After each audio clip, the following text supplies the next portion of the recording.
Bonjour, everyone. Bienvenue à les Jeux olympiques du monde. Je m'appelle Rebecca et je suis votre hôte pour aujourd'hui.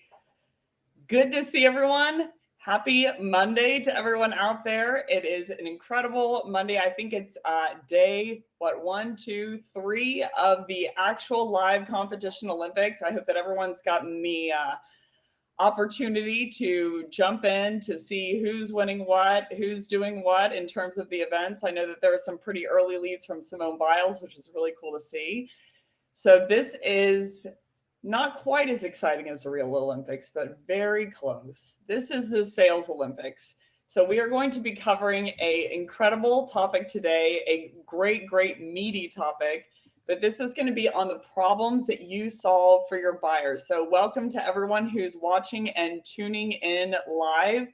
If you would do me a favor, jump in the chat. Let me know that you're alive. So say your name, role, and something that you want to cover in terms of sales or a problem that you solve for your buyers or any kind of sales related topic. If you just jump in the chat, say hello, say where you're coming from and where you're tuning in from. So we're going to be jumping into the content today, but just as a reminder, this is going to be 4 laps, so to speak. It's a 4x400 relay. So it's going to be 4 laps of 400 seconds per topic, and we're going to be covering the 4 different types of problems that you solve for your buyer. So let's go ahead and let's jump in. So lap number 1, I wanted to go into what is pain versus a problem. So pain, very simply put, is going to be any kind of negative experience. And that can be on a scale of 1 to 10, a 9. It can be a 2. It can be, catastrophic. It could be just something that's a little bit annoying. But a pain is just any kind of negative experience. And pain is going to be everywhere throughout your buyer's day. A problem, on the other hand, is going to be rock on. We got Mari up in here. Hi, Mari. Rock on. So a problem is going to be anything that your buyer solves or solves for. So the difference between those 2 categories and the importance, the impact of knowing the difference is not all pains are problems, meaning not all negative experiences is your buyer actually going to solve for. And not all problems are painful yet. Sometimes there's no pain in the present, and what you're solving for is an impact long-term. So let's say that I was going to go to the desert, so to speak, in like 3 weeks, and I'm buying a whole bunch of water today. There's no pain in the present. I've got liquids upon liquids upon liquids. Look at this cup. My nephew bought this for me. Upon liquids right now. There's no pain in the present. But if I don't buy something today, that water for the future, there will be a huge, huge pain in the future. So when I see people who are outbounding, and the impact of not knowing the difference here is, it's no big secret, but outbound is not doing so great. We have a 0.5 to 0.7% reply rate, not like 50%, like 0.5%. And we have a 15 to 25% open rate. And if I had to guess why that those numbers are so low, is typically when I see prospectors that are going outbound, so to speak, they are going off of pain. And pain is already something that the buyer actually knew about. So if I already knew about something and I knew that the pain existed and I thought that it was egregious enough, I likely would have already tried to do something about it. But I haven't, because this is an outbound scenario. So your buyer, if you're going to a group of people that is outbound, you're going to a group of people that by communication, by default, they don't have a pain that's big enough, or they don't have an impact that's big enough that happens if they don't change what they're doing today. So industry average conversion into close won is 35% for inbound. For outbound, it's 6%. And if I had to guess why, people falsely hybrid and they say that it's 20%, but it matters on the channel. And if I had to guess why there's such a big differential there, it's not because sellers are better with inbound. It's because inbound, they're already convinced and they're aware that they have a problem that's big enough to actually do something about. So there's a ton of different things that you could spend your day doing. And there's a ton of different problems that you could hypothetically solve. but we end up prioritizing ones based on the level of pain in the present or the level of impact that occurs if I don't do anything about it. So a great example of this is my dad is a retired mechanical engineer. So he built basically the fins on missile heads for the government for Texas Instruments and Raytheon for 35, 40 years of his career. And he used to have this spreadsheet whenever I was little. He probably actually still has it. He just doesn't show it to me. And all it had was all the things that he could solve. So there'd be 35, 40 things on the list at any given time. And he busted them down into categories, what he needed, what the execution was like. And then he had a column that said, can Becc do it? Could he get me basically to do it? And I thought when he retired, surely he would run out of things to do. He is full-time, basically just, and for the last 10 years, he's just been around the house. I want everyone to guess in the chat, if you're tuning in, do you think that my dad ran out of things on that list? Do you think that he solved everything in his day? Yes, I believe that he ran out of things to do on his list. Or no, I believe that the list just kept growing and growing and growing and growing. So if you could jump in the chat, yes or no, what do you believe? So there are a number of different things that you could be doing with your time. And it's going to come down to the impact that happens if you don't solve for it. So knowing the difference, yep, Mari nailed it. He said, nope. The list has grown. For the last 10 years, the list has grown because things that weren't problems before, now he has the time to solve. So he has spent his time solving and solving and solving and solving and solving and solving. So my push here is for two things. Number one is to be aware that there is a difference there, that not all people are going to solve a pain, and it's going to come down to the level of pain or the level of impact that happens if they don't solve it, change their current state.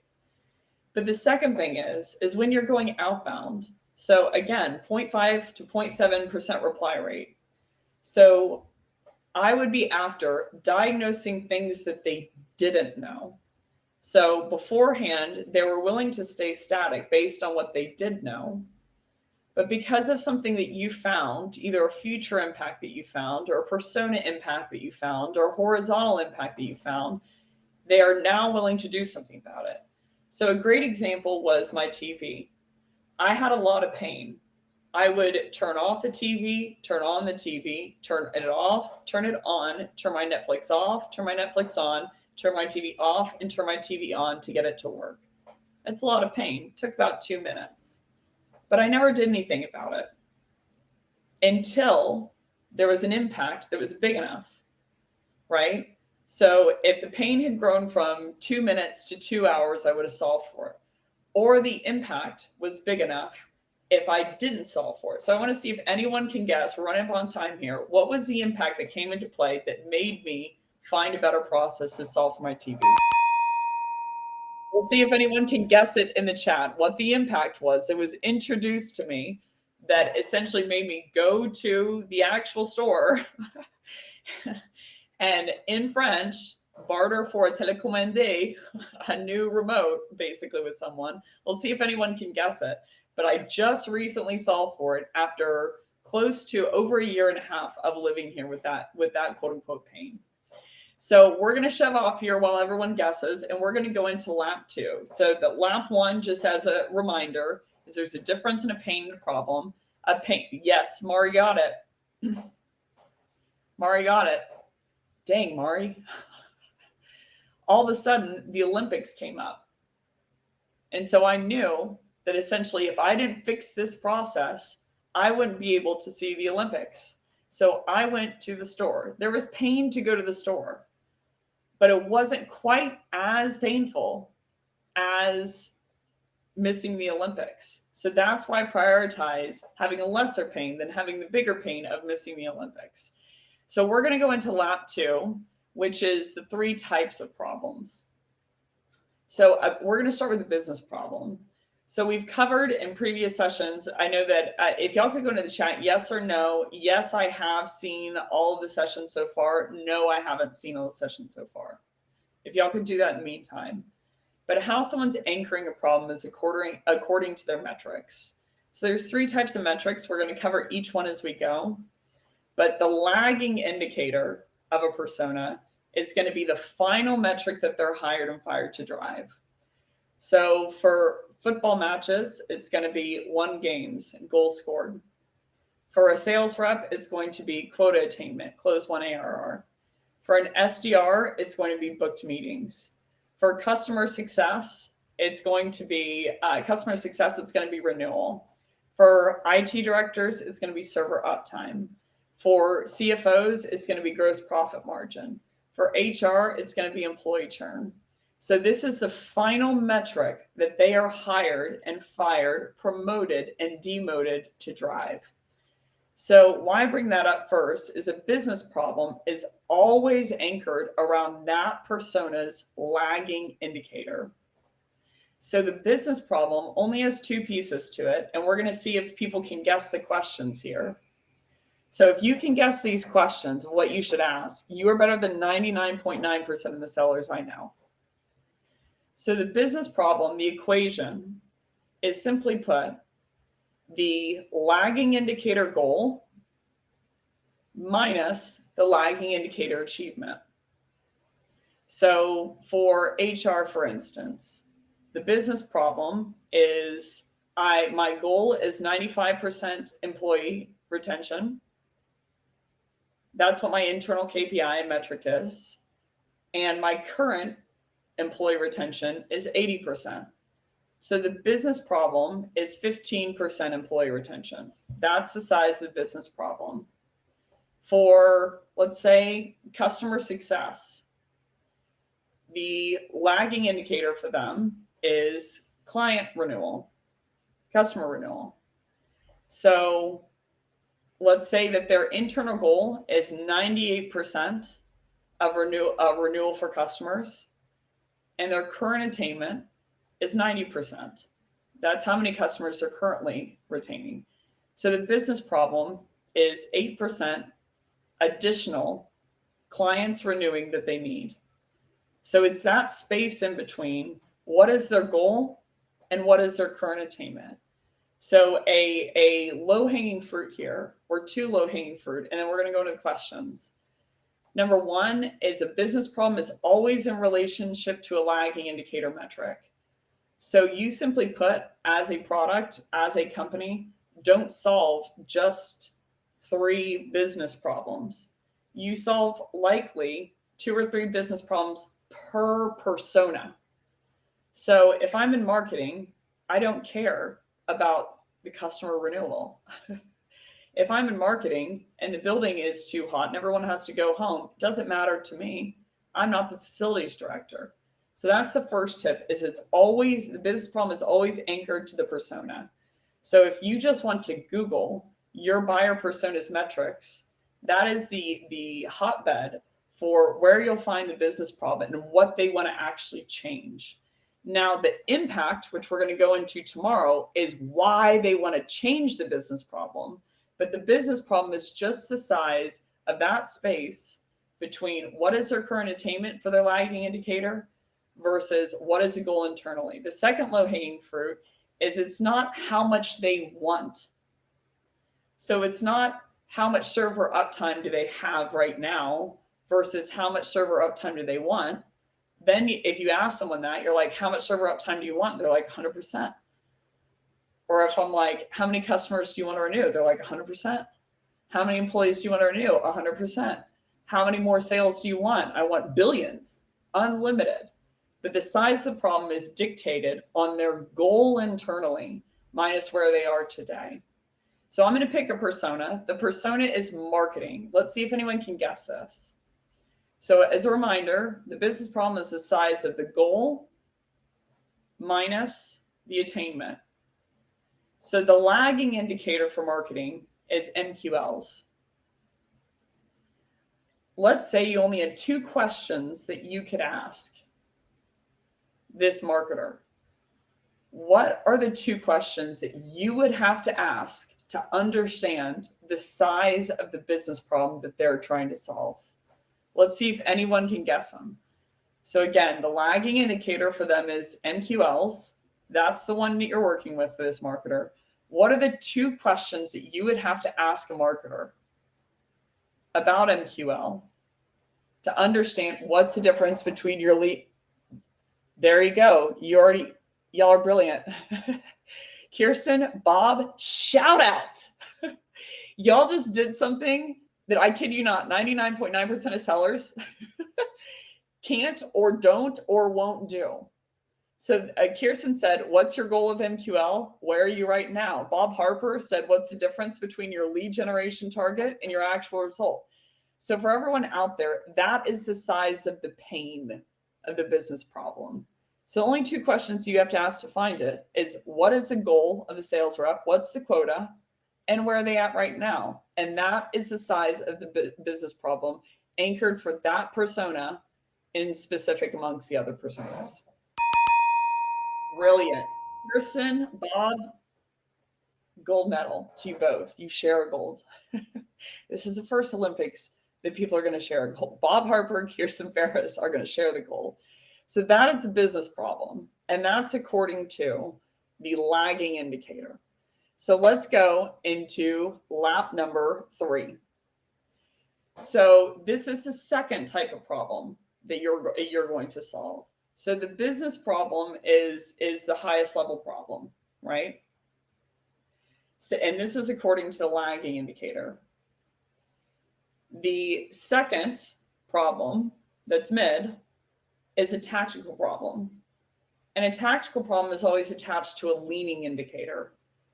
So what a leaning indicator is, and if you want to Google it, it's called a coincidental indicator very often, is a leaning indicator is a non-final performance-based metric that helps the buyer or someone diagnose, do they believe they're going to hit their lagging indicator goal?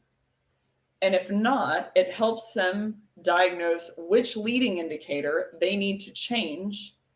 And once they've changed that leading indicator, they look back to the leading indicator to see if they've changed it in the right direction, if they changed it enough, and if they've changed it in a way that will ultimately help them hit their lagging indicator. So if let's use football, foot, as they call it.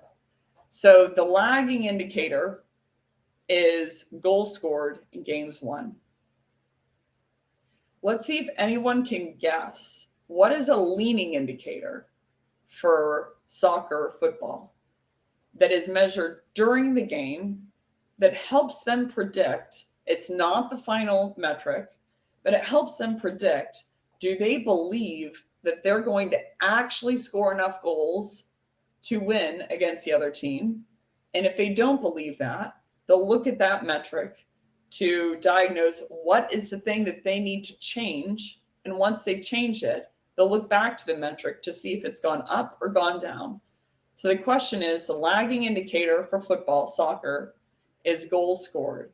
Can anyone give me an example? Let's see if Bob and Kirsten can go two for a double or nothing. Yeah, brilliant. Bob, Kirsten, I think you just got outrun. Bob got a gold medal, 2 gold medals. You're becoming the Michael Phelps. So shots on target is what Bob said here. So shots on target is a great example of a leading indicator. So it's not the final metric that someone's hired and fired to drive. No coach is going to get promoted or demoted because they have a lot of shots on goal. When they're going to get promoted and demoted is when that number nets out and helps them win the game. So games won is where they're going to actually make traction. Let's do another one. Let's see if we can double down here. So an SDR is based on booked meetings. Sorry, I'm laughing at Kirsten's comment. Bob, you're my hero. So the SDR is based on booked meetings. That's their final lagging indicator target. Let's see if Bob can go triple or nothing.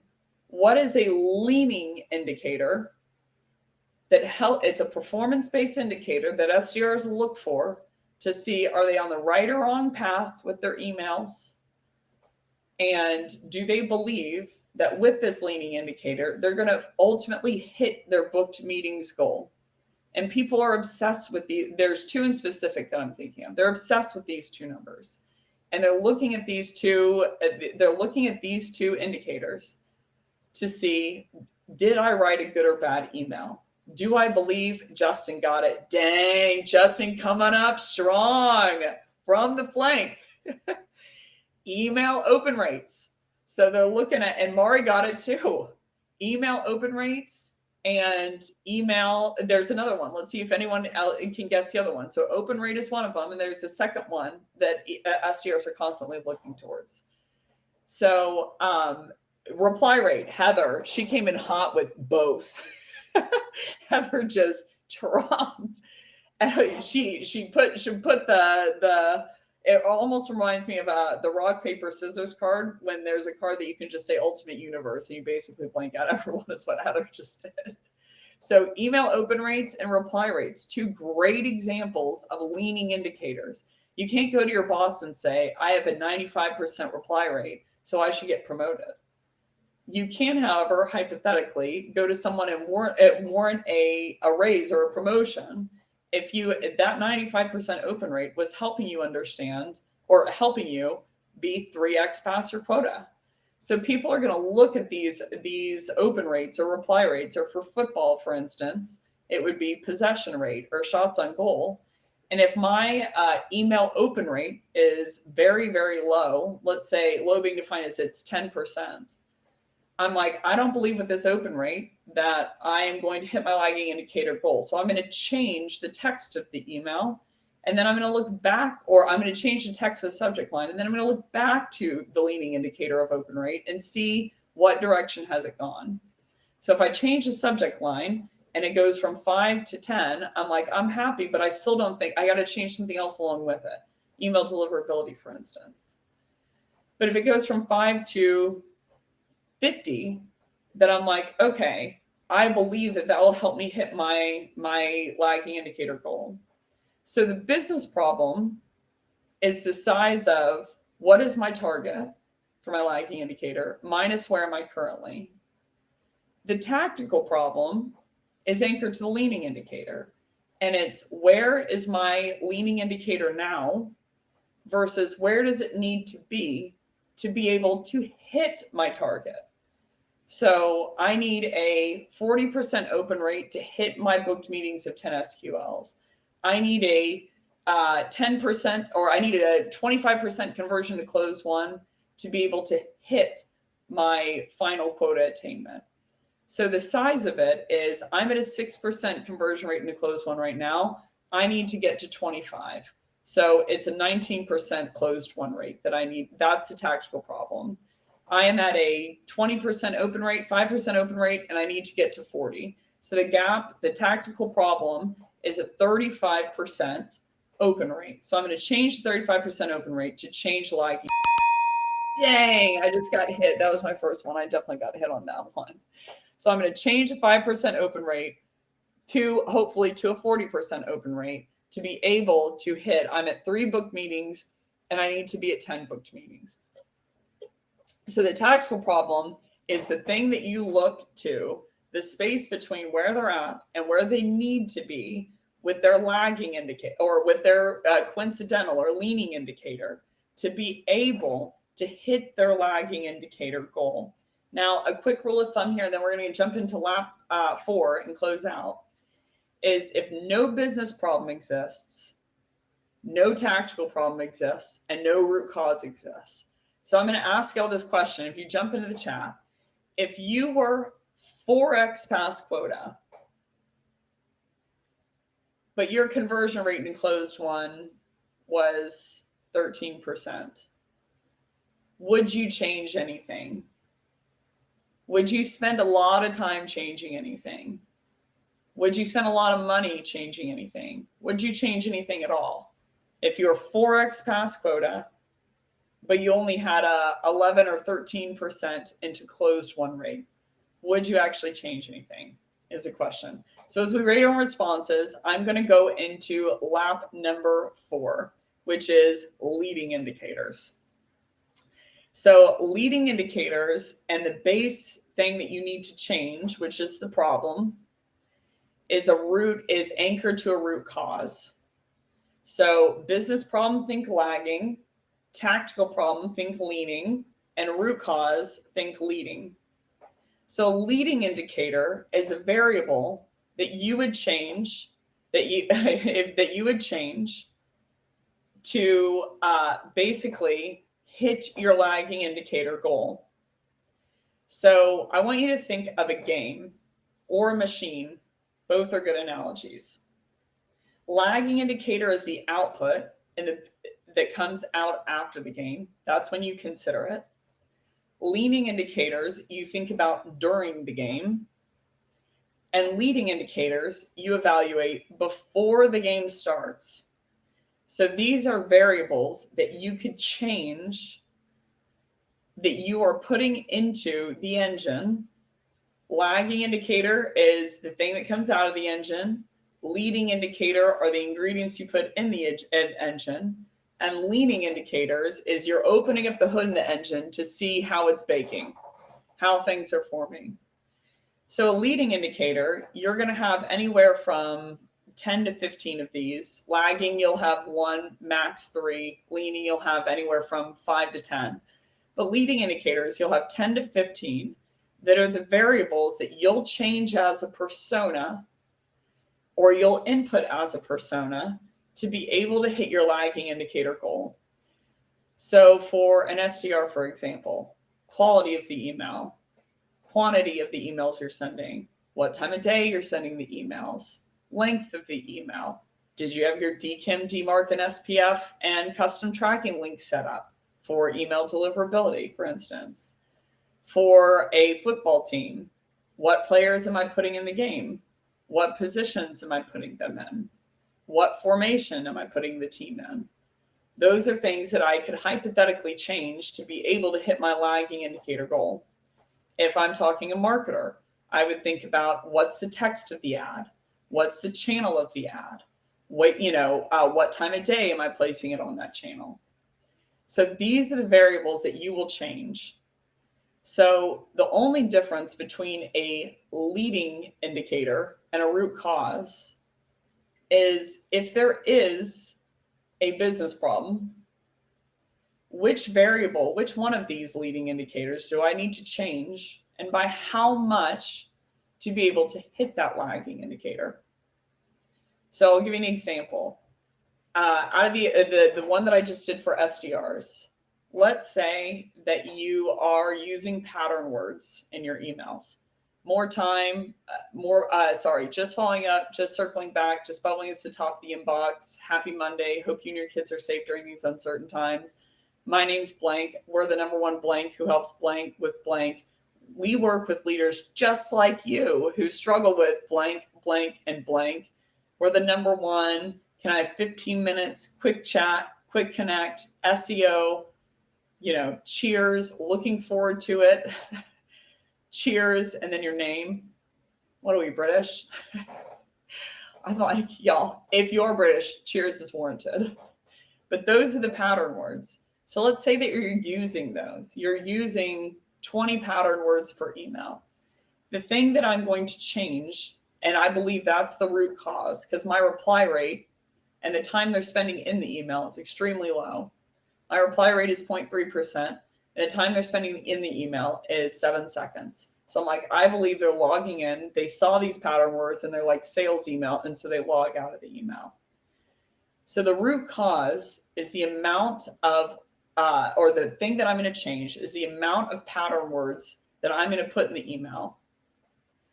Then I'm going to the tactical problem. I have 20 in there. I'm going to only have 2. So the root cause is 18 pattern words need to be deleted out of my email. The tactical problem is I'm at a 5% open rate, or let's go reply rate. I'm at a 0.5% reply rate, and I believe that I need to be at least a 7 to be able to hit my goal. So the tactical problem is 0.5 to 7% reply rate. And the business problem is according to my lagging indicator. I'm at 3 meetings, SQLs per month, and I need to be at 10. So the root cause is I need to go from 20 pattern words to 2. The tactical problem is I need to go from 5%, 0.5% reply rate to 7% reply rate.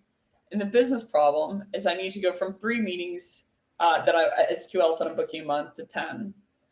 For a marketer, let's say, the channel that I'm putting it on whatever, Google AdWords, and I believe that I need to put it on LinkedIn. So the root cause is the location of where I'm putting putting the ad. The impression rate, I'm only getting 15,000 impressions and I need to get 100,000 impressions. So the tactical problem is 85,000 impressions. And the business problem is attached to the MQL. So I'm only getting 500 MQLs. I need to get 2,000. So for the marketer, it's the root cause is I'm changing the location from Google AdWords to LinkedIn ads. Tactical problem is I'm going from 15,000 impressions to 100,000. And business problem is I'm going from 500 MQLs to 2,000 MQLs. For a sales rep, I'm not finding anything that the prospect didn't know within discovery. 2, I need to find 2 things is the root cause. The leading indicator is conversion rate in close 1. I'm at a 6% conversion. I need to go to 20.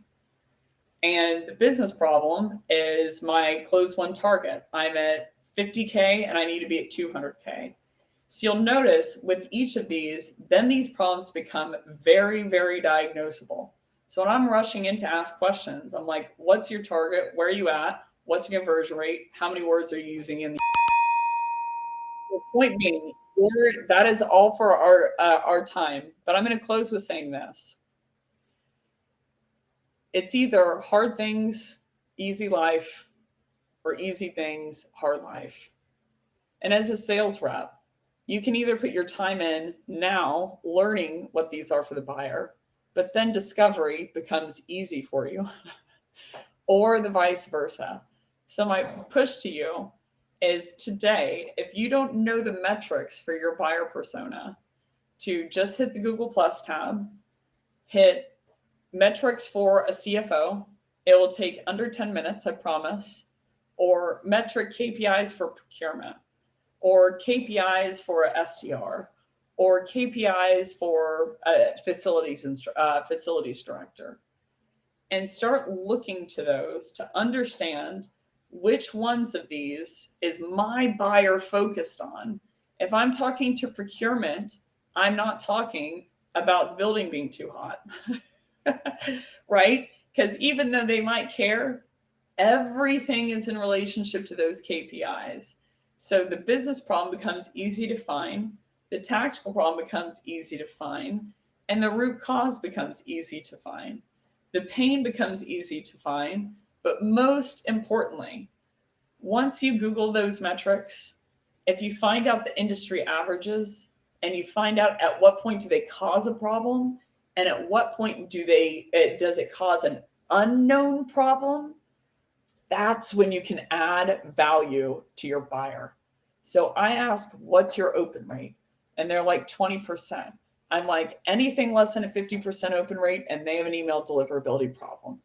I rush in there in discovery because I know it's usually a problem that people have that usually is a problem that people don't know about. So your buyer can only get value when they learn new information. So something that they missed entirely or something that they believe that's not true. So the only questions you have to ask is questions about their indicators to find, oh shoot, their open rate is 20%, but it's because they have an email deliverability problem. So I'm going to ask them, do they have a custom tracking link set up and DKIM and SPF and DMARC? Likely not. And then I can add value to the conversation, whether they work with me or not. So 87% of people don't want to work with a seller during the entire sales process because based on their experience, if I had to guess why, they have never received any kind of information about themselves that they didn't know. So once you know these metrics, and it should take a quick Google search, and you know the average output of those metrics, like, example being IT directors, 99 and 3/9 is the SLA server uptime on average. How do I know that? I don't sell into IT directors, but I just researched it because one of my buyers did. So it's a much easier process than you think. And then you can really be a part of the conversation to where the buyer not only is okay with you being on the line, but craves you being on the line, because without you, they wouldn't have found these three things that they didn't know.